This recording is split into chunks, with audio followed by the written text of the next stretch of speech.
নমস্কার বন্ধুরা, রাখিস ফুড হাবের আরও একটা নতুন ভিডিওতে আপনাদের সবাইকে ওয়েলকাম। আজ আমি আপনাদের সঙ্গে শেয়ার করছি ছোটদের একটা ভীষণ পছন্দের রেসিপি। বানিয়ে দেখাবো Indian style chicken macaroni pasta.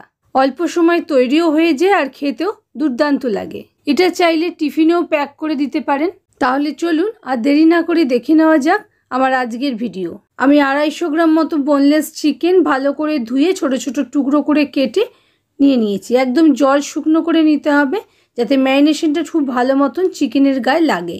এবারে এর মধ্যে একে একে আমি 1/2 চামচ নুন, 1/4 চামচ গোলমরিচের গুঁড়ো, 1 পিঞ্চ মতো গরম মশলা গুঁড়ো, 1/2 চামচ লঙ্কা গুঁড়ো আর 1/2 চামচ পরিমাণ আদা রসুন বাটা অ্যাড করে দিয়েছি।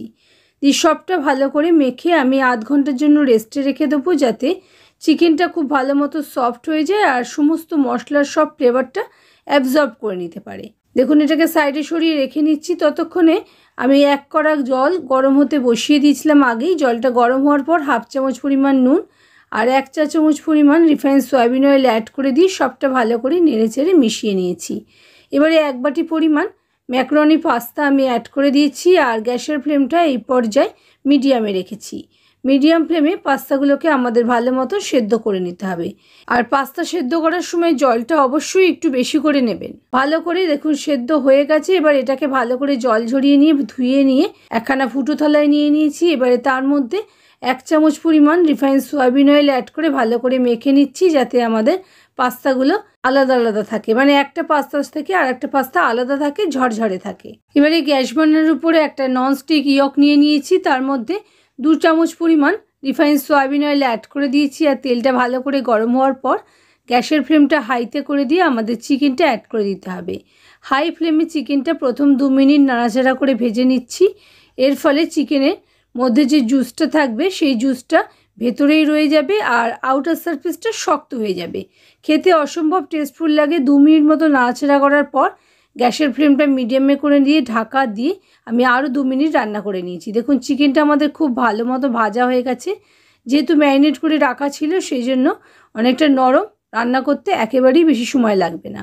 এবারে এই তেলের মধ্যে আরও 1 চামচ পরিমাণ রিফাইন্ড সয়াবিন অয়েল অ্যাড করে দিয়েছি।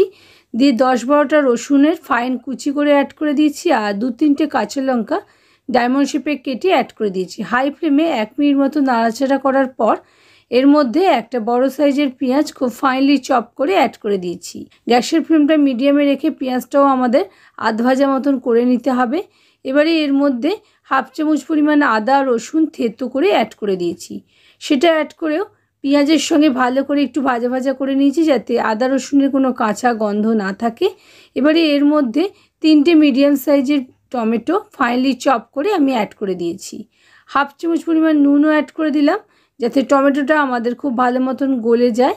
এরকমভাবে ভালো করে মিশিয়ে নিয়ে ঢাকা দিয়ে সিম আঁচে 5 মিনিট রান্না করে নিয়েছি।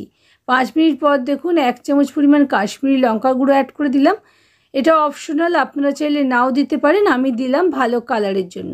আর 1 টেবিল চামচ পরিমাণ টমেটো কেচাপও অ্যাড করে দিলাম। দিয়ে সবটা ভালো করে সিম আঁচে কষিয়ে নিচ্ছি।